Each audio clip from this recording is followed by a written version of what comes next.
I'm Jessie Robertson from the University of Alaska Fairbanks, and this is Alaska Voices, a place for communities to connect through conversation in order to build a better tomorrow for Alaskans and the world. Originally, I grew up in Gakona, Alaska, Tyonek, Egypt, Idaho, Rampart, St. Lawrence Island, St. Paul. and I'm here with my student, my science buddy, my teacher, my homie. I'm his daughter.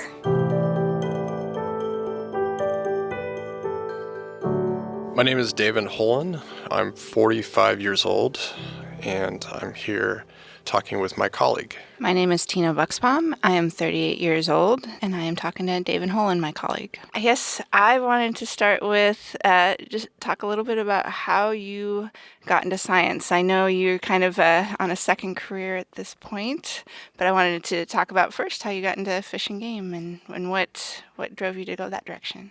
Yeah, again, I'm originally from Wasilla, Alaska. My family's been here in Alaska for several generations. I grew up in kind of a rural area, and I lived on a lake in Wasilla called Cottonwood Lake, and it was part of a lake chain. And I went to Wasilla High School, and it was a very homogenous type of environment to grow up in. It was very white. There were 2 or 3 people in the school that were of different ethnicities, but for the most part, it was a very homogenous rural type of lifestyle. I had become really interested in culture throughout the world, and so I spent some time after graduating from there in different countries. I lived in South America for a year, and then I lived in France for a year, and in the late 90s, I got married and spent 2.5 years living in Africa, in Mali, West Africa, in a very small village on the edge of the Sahara Desert.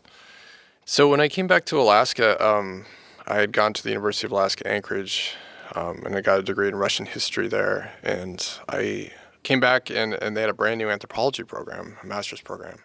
So I was able to get into that program, and I was the first graduate of that program. It was an applied cultural anthropology program. I realized that where I had grown up, I knew nothing of the culture of that area. So it was really beneficial for me to learn about that.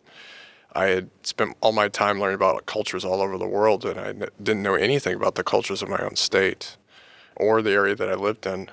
It turns out that where I grew up, there was actually a site underneath my mother's garden, a Kachemak tradition site, probably about 1,000 years old. I dug up some stone tools. I was out planting some trees for my dad, and then just left the detritus around, and it rained at night, and he came out in the morning. He said, "You do realize you dug up some stone tools last night." And so I worked at the Matsu Borough at the time in their Cultural Resources Department while I was going to graduate school, and became really interested in anthropology in the local area. And I realized that I also lived, my parents' house where I grew up on Cottonwood Lake was less than a quarter of a mile from Bentah, which was the site of Chief Wasilla's, his old home site and village, which he was very influential in that area. So, Does your family still live in Wasilla? Your dad's still around? No, my parents migrated. Both my parents were raised here. My grandparents on my mom's side came because of the military in the 1950s and stayed. And then my grandfather came because his brother ran a sheep camp in the Wrangell Mountains. He guided polar bear hunters off the Arctic coast during the wintertime. I jokingly say that my family is probably partially responsible for the Marine Mammal Protection Act because his hunters took so many polar bears. So that was my great uncle, and my grandfather came to help him in his enterprise. They had lots of planes, and they took hunters from Anchorage and flew them out to the Wrangell Mountains. And my dad worked up there a couple of summers helping guide, and learned how to fly a little bit. My grandfather learned how to fly, even though he never had a pilot's license. He was a professional bartender, and he would fly back from the Wrangell Mountains and land on the Muldoon Road right in front of his bar and go in and tend bar, and then get back in the plane and go down the street and take off. Sometimes he'd fly across town when Anchorage was, not well connected like it is today. That's what brought my family here. Both my parents grew up here, and my mother finally got tired of it, and she wanted to jokingly live down in America. So they migrated to America. My family lives on the Oregon coast. My father still comes back 3 times a year. He really misses it here. So We actually bought a new house that has a space for him. So you've been around in the valley and here for a very long time. What's the biggest change that you've seen between the valley and Anchorage? The number of people, it used to be I could go into any store or anywhere in town and I would see people I know all the time, and it was a very small town. And I think now it's so large that I still do that. I still see people I know, but I think it's really the number of people that are here now. And it's become quite built up. And, we have all the national chains here now. So it used to be a lot more mom and pop shops. And when I was growing up in Wasilla, we'd sometimes go down to a place called Teelan's, which was this little store that sat on the corner in Wasilla. And there used to only be one stoplight hanging from the middle of the road. It had 4 sides on it. And that was the only stoplight on a 2-lane road that ran through Wasilla.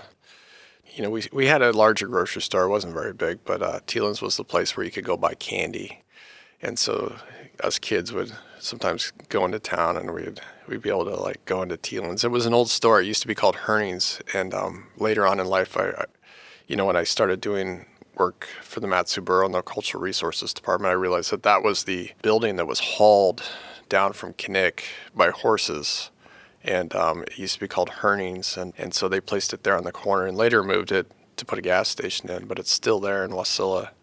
And that's the change. I mean, you had a town that was really a 4-way stop, and with a nice country store right on the corner, and now it's you can get just about anything you need there, which is convenient. But I still drive through there quickly when I go up to Talkeetna where my cabin is. But even, in that area in the northern part of the Susitna Valley, you don't have that distance anymore. I feel like everything seems to be very close. It can take me 2 hours to get from my house to my cabin, which is just about right for me. Alaska Voices builds bridges by creating a space where community members, friends, policymakers, and scientists can share stories and place-based knowledge. This project was developed in partnership with StoryCorps and was funded by the Alaska Climate Adaptation Science Center. Additional funding was provided by the University of Alaska Fairbanks Chancellor through a generous gift from the Bentley Family Trust to the University of Alaska Fairbanks. Alaska Voices would not be possible without the help and efforts of an amazing group of people. Our producer and audio engineer is Kelsey Skonberg of Mossy Stone Media. Our podcast and outreach specialist is Mike DeLue, and our website designer is Carolyn Rosner. If you are interested in more conversations or information, please visit our website at alaskavoices.org.